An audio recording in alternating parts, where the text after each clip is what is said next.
Julio Noble, hermano de quien fuera el fundador del diario Clarín, presenta un proyecto con la intención de investigar, a partir de agosto de 1934, lo pactado en el Tratado Roca-Runciman. El Senado se lo rechazó, pero al mes siguiente se lo aprobaron a Lisandro de la Torre, ese mismo proyecto, porque una comisión haría la investigación. El Senado daba por hecho que iba a ser un fracaso.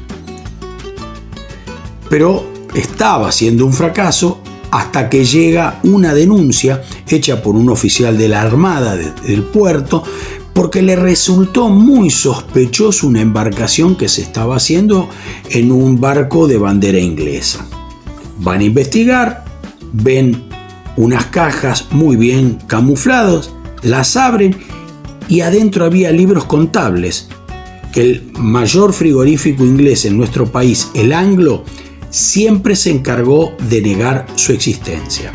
¿Qué constaba ahí? Las ganancias y los costos. Las ganancias superaban los 100 millones de dólares, pero hacían figurar que solamente se declaraban 10. En la sesión del Senado del 23 de junio de 1935, Lisandro de la Torre dice: yo acuso. Primero empezó con el ministro de Hacienda, Federico Pinedo, porque le negó a la comisión todo tipo de información que le pedía.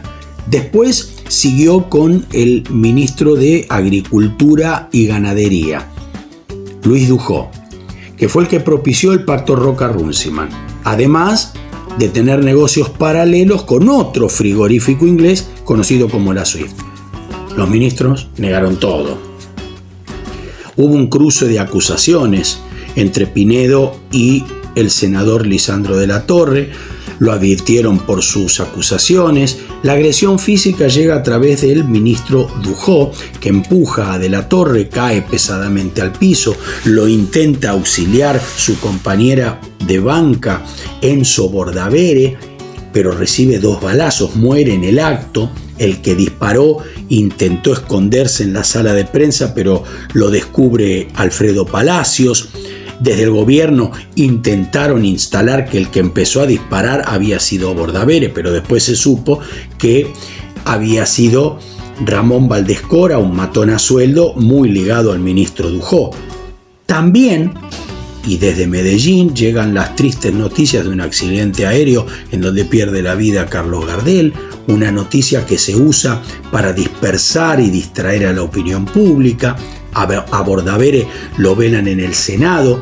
Esa instancia es aprovechada por los padrinos de Pinedo para pedir una retractación por vía de las armas a Lisandro de la Torre si no retira sus dichos. Como no los retira, se pacta para el 25 de junio de 1935 a las 8 de la mañana un duelo a 2 disparos. Por la muerte de Bordavere, Lisandro de la Torre estaba desarmado. Pío Pandolfi, amigo de la Torre, estaba dispuesto a reemplazarlo. El primer disparo de la Torre lo hace a cualquier lado. Pinedo falla. El segundo a 3 metros de la cabeza de su oponente. Pinedo vuelve a fallar. Se termina el duelo. Y en la ceremonia de reconciliación, Lisandro de la Torre mira a Pinedo y con indiferencia dice que no puede reconciliarse con alguien que jamás fue un amigo, y se retiró junto a Pandolfo. 3 meses después, el que lo reta a duelo a Lisandro de la Torre es el ex ministro Dujó. El gobierno se deshizo de él por el escándalo del Senado.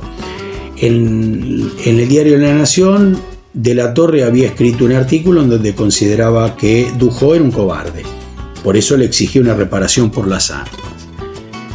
Primero iba a aceptar de la Torre, pero después se arrepiente y le escribe a los representantes de Dujó que una carta, ¿no? Con fecha 6 de septiembre de 1935, en donde les dice a los representantes de Dujó que entiende que quien no se conduce con honor no tiene nada que defender.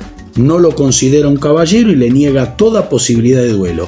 Dujó, frustrado, le inicia una causa por injurias y calumnias. En 1937, de la Torre renuncia a la banca y califica al Senado como el Senado de la decadencia. 2 años después, ya estamos hablando de 1939, enero de 1939, en su domicilio de la calle Esmeralda 22, después de haber escrito muchísimas cartas y haberlas firmado con solamente su nombre, Lisandro, el senador de la Torre decide terminar trágicamente con su vida.